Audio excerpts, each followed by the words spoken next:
kill your dreams, protect the vision that you see. Shine like the star you are. Shine like the star.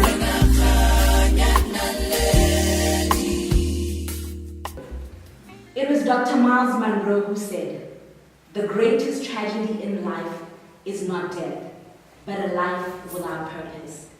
Our next guest has found her purpose and is living a purpose-driven life. At just 11 months old, she was burnt by a candle, but the fire did not destroy her. Instead, it ignited a burning passion within her to spread a message of hope and healing. Today, she's not just a motivational speaker and author. She has graduated and is now an international speaker and author. Welcome, Itumeleng Sekhu. Thank you, darling. Welcome. Thank Do you ever get used to people introducing you? Like, when they tell you a story, or is it just something that, okay, yeah.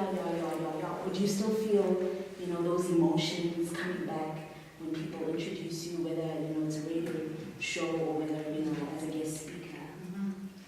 Well, I don't get used to it because people introduce me in various ways, So maybe, for instance, like you just said you're an international speaker, and then the previous day I was not, introduced like that. Mm-hmm. So it's not something that I get used to, and I choose not to get used to it because then it becomes a routine. Mm-hmm. And then it starts being boring, And how would you introduce yourself, I don't know, I'm trying to be humble here.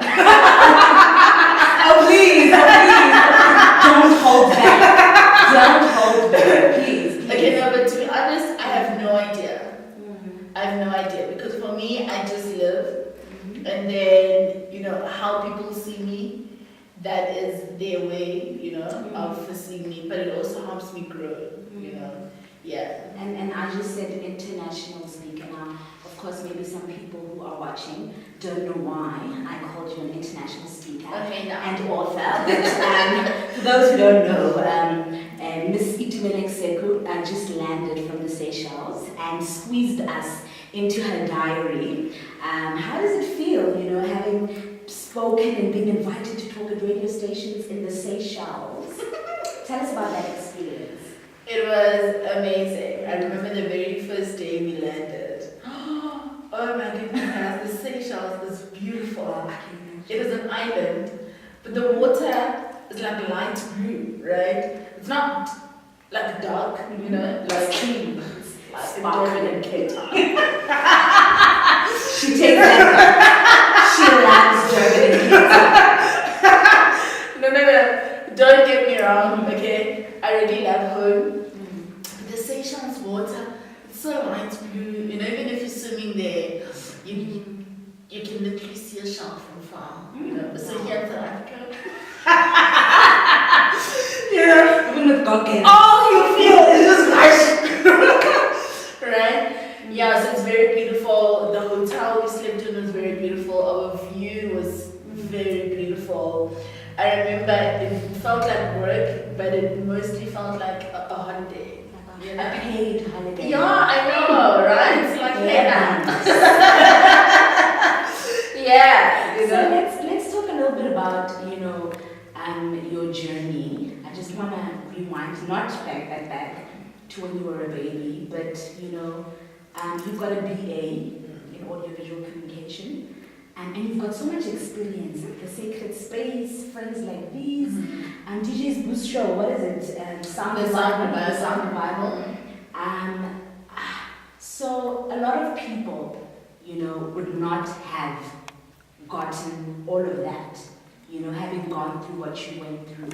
How did you do it? And just tell us about your experience in varsity. I'm more interested in, the experience in varsity because, for a lot of people, that's the most difficult time in their life, Tell us about that. How did you go through that? Well, for starters, I was from a private school. And in one class, we were around, I think, 13 or 14, right? And then I got to varsity, and we were like 5,000 kids, right? But more than that, they all, so-called normal, right? And now you're sitting there and I'm thinking, oh, Christ, I'm like the only physically challenged person within this classroom, right?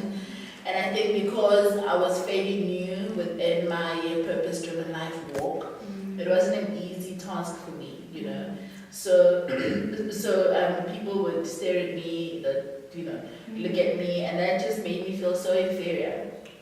I ended up going and staying in my dorm. Like I've always loved TV, so I had a TV in my room, right? And then I would literally sit there and watch TV the whole day. Until first semester, I failed my major. I passed everything else. And you were a top student in high school. I was. Yes. And now you failed. So failure for me was like, oh my God, Sure. So it was more than anything, it was a wake-up call for me, And then I said, you know what? Screw the world, screw the stays, I'm going to go to class. And I'm going to make this work, And I did. I really did. But first semester, first year, it wasn't very simple for me. But I think once I made up my mind that, you know what? I'm not here for the world. I'm actually here for myself first, And then once we have established this and the heart and the mindset and the positivity, then we can, start relating that to them, But in the beginning, I was like, you know what? I'm actually here for this, So I just had to make it work. And which is, which comes to my next question. I believe that transformation begins in the mind. Yeah, of course. And once you make that decision that, this is what I want to do, this is what I want to get out of this, that's when the change begins. For you, when did that transformation begin? When did you tell yourself, you know what, I'm Itumeleng Sekhu, and this is what I am created to do, and this is what I'm going to do, despite the challenges, despite whatever might come in my way? When did that transformation happen for you? So I became a born-again Christian in 2007. And then my relationship with Christ was the fundamental relationship that really just rose me up, I was weak, I was crippling, and then when Christ then came and said to me that, hey, you're beautiful, you're loved, but more than that, you've got a purpose. And then, this is now in 2007, 2008, 2009, Christ says to me that your purpose is to be in the meat industry. I'm in the meat industry, and there were a few challenges, one of them being accepted within society. But now, because of my mindset had already transformed in literally 2007, when I had met Christ, it was so much easier for me to face those challenges and go back to my room and say, Lord, it is so hard, let's cry together. Literally, And then the following day, we literally wake up and do it again. Shower, let's smile, let's laugh again, let's just breathe again, But more than that, let's live again, because now that I know that I have a purpose, my life actually has got some sort of a meaning, So that is what made me transform my mindset. And what is your definition of purpose? Sure. I think purpose is something that you live for. Purpose is the reason why you're here. Purpose is why are you breathing? Like, why are you here? Why are you even speaking to me? What is the reason why you're breathing, taking up oxygen? Why have you not died yet? Why are you still alive? Yes, At this very moment, at this very time. Why are you still here? And there's a verse in the Bible, and it says, for Christ has risen me up for such a time as this, right? And that is purpose, where you know that it's because of this purpose that I'm here. You know what I'm saying? And I think purpose changes, but the reason of your purpose does not change. For instance, what is the reason of your purpose? my purpose is to bring hope and healing. So that will never change.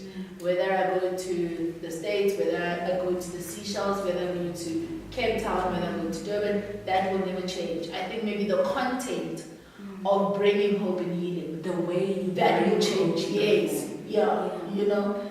Which comes to the next point, which is, I mean, you've written this book, What Do You See? Which I think, besides you speaking and doing talks and radio interviews, this is another way. Yes.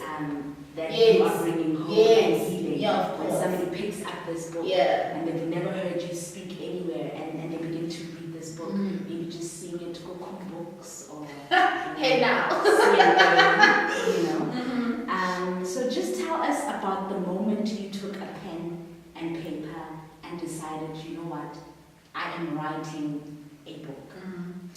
Well, that question actually leads me to be honest. When I read this book, I had left the media industry. But then, you know, after some time of trying out, you know, a certain thing, like, okay, no, like, this business is not working. This is not working. This is not working. And then you get to a point where you're like, Lord, I need another job. Fix it. Right? And then the Lord is like, nope, I want you to write a book. And I'm like, no, I want another job, right? And then the Lord is like, listen, I want you to write this book. I want to say Yes. And now I'm thinking, listen, I have to eat. I got bills. Listen, okay? I need myself another job. And then God is like, No. I want you to write this book. And that's how I wrote the book. Wow. So God told you need to write a book, and you were like, okay. And where did you start? What's the first thing you wrote down, you know, when you took the pen and paper and you were like, okay, God, okay, fine. I'm going to do what you said. Yes. Let your will be done. Yes. What's the first thing you wrote? I think I wrote about the accident, and that's why it's probably the first chapter, right? It's because I found that the story actually starts there. You know, the story doesn't start on the 29th of July 1988. Right? The story starts 11 months later, you know, and that's where my story actually begins. And that's why I started it there. And you know, it's so amazing that you actually said, yes, Lord, let me do it, because I think a lot of people have excuses for why. You know, they've got an excuse why I don't have a driver's license. I mean, you've got a driver's license, girl. You drove yourself here with a Melo. like now, you know, a lot of people, I think, have excuses why they didn't complete that tertiary education, why this, why that, why they're late, you know. There's always an excuse for everything. Why do you think that is? I think people have been taught to think like that, to think more of themselves as victims, you know, rather than a victor. And I think because of that reason, that is why many people are the way that they are. For instance, some people even blame the next person, right? So I was late because of there was, you know what I'm saying? Actually, you should have left earlier. You know what I'm saying? I mean, for instance, when you stay here in South Africa, there's traffic everywhere, you know, so like you know that, okay, fine. If you want to get somewhere, you need to leave earlier. You know, if you want to study, you know what I'm saying? If you know that you can't multitask, then stop work and actually study. If you know that you don't have enough finances, then work part-time and then study part-time. But when it comes to dreams and purpose, you know, I mean, I might know exactly what it is that God wants me to do, you know, but I'm afraid to take that next step. And I think that the first step is the most important. It's the most challenging, you know, it's the most daunting. You know, it's like going to the gym. Once you can go that first day in the gym, like, then you can go for the rest of the week and, you know, the month. But if you can't wake up that first day, like, it's going to take a while for you to wake up. So, helped you to take that first step, you know, as scary as it was, to leave your 9 to 5, to decide, you know what, I'm going to leave this comfort zone, this salary, and I'm going to go into the unknown. I'm going to jump into the unknown. I've got kids, they need food. I've got a car that needs to be paid. I need petrol, you know. But nonetheless, I am going to do this because God says I should do it because I know it's my purpose. It's what I was created for. You know, how did you go, you know, over that and overcome that challenge of fear? I think I've got one answer for that, and it's purpose.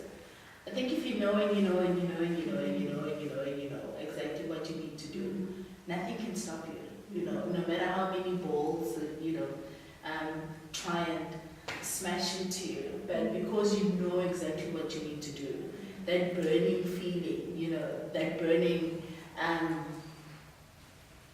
Desire. Yes, you know what I'm saying? For that purpose, yes, you know, will actually help you move forward, you know. So I think for me, the fact that I finally knew what my purpose was, that just drove me, you know. And no matter how many times I was hungry, or I'm thinking, I don't have petrol. You know, let me go back. Please take me back. Let me go back now. You know, my profile speaks on my behalf. Let me just go back. I can do the job, you know. But my purpose drove me, and I'm so much happier right now. What would you say to your younger self?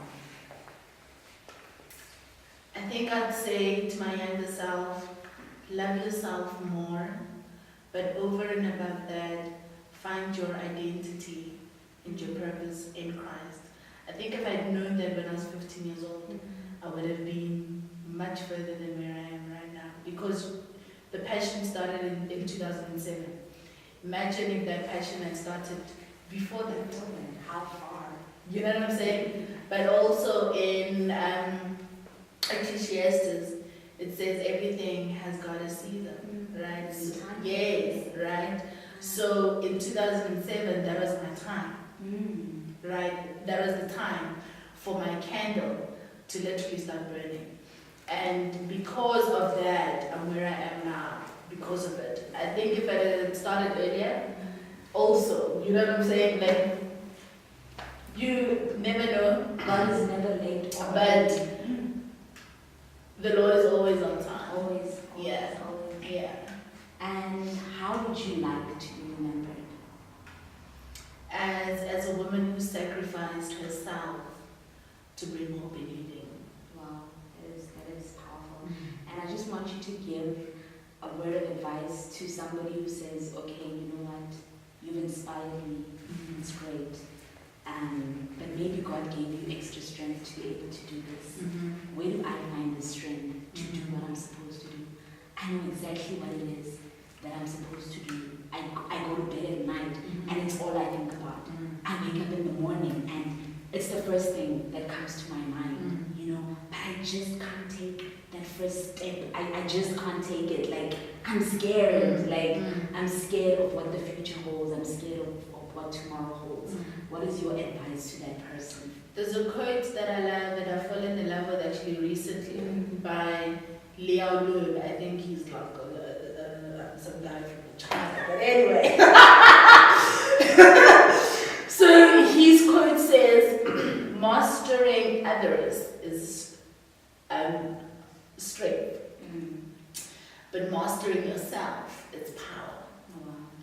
So what that says to me is that you can master another person, yes, you know, we are all strong enough for that. But mastering yourself is power, and the power actually lies within you.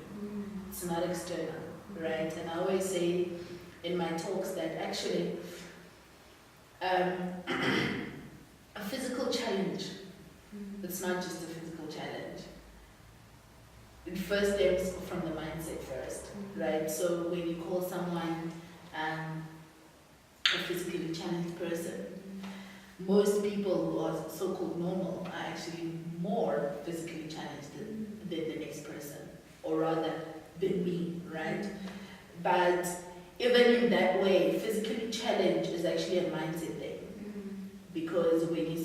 yourself that I can't, then you are already physically challenged. Because then you then stop your body, or rather your physicality, from doing whatever that you have to do. But immediately when you say to yourself, I can do this, then you will be able to do it. Whether you've got hands, whether you've got no hands, whether you've got no legs. If you say to yourself, I want to get to center, you will get there. And what are you afraid of? What am I afraid of? I don't know. I'm afraid of myself 10 years from now. Do you still feel uncomfortable when people stare at you? Do you still, what do you feel when people stare at you, when you walk into a room full of strangers and they look at you? I feel powerful. Because I walk into a room and people stare. So it means that my presence holds that much power. You command. I command respect, authority, everything. When I just walk in, you make heads turn. People pay attention. Hey, there's a lady. So I feel very powerful. I feel extremely powerful, and I think that is what makes me walk anyway. Whether I'm going to speak to 1,000 people, whether it's 100 people, whether it's 50, you know what I'm saying? But I walk anyway, and I know that people are going to listen. Yeah. And what do you know for sure? What do I know for sure? That my future is very brighter than what it is now. Wow. Yeah. But over and above that, I think I know for definite the love that the Lord has for me. And that means greater things. What I know for sure is definitely that Itumeleng Sekhu is a force to be reckoned with. And I know that she's going to touch the entire world, not just South Africa, not just Africa, while she spreads hope and healing to all those around her. So where can people find you? Social media? On Twitter, I'm ITU_Sekhu, SEKHU. Facebook, my full name and surname, Itumeleng Sekhu. Instagram, same as my Twitter. Okay, so I just want you to help me with something now. Before we go, my name is Melo, and you've been tuned in to Be Great. Catch our show on YouTube. Before we go, I just want you to look into that camera and say, be great, for if not you, then who? Which camera, this one? Or that one? Be great, for if not you, then you. Then you. Yes. Thank you so much. Thank you so much for joining us. We are humbled, we are honored that we had an international speaker, international author as our first guest on our show. Thank you so much for tuning in. Oh, Naledi, you are born to succeed. Don't let them kill your dream. Protect the vision that you see. Shine like the star you are. Shine.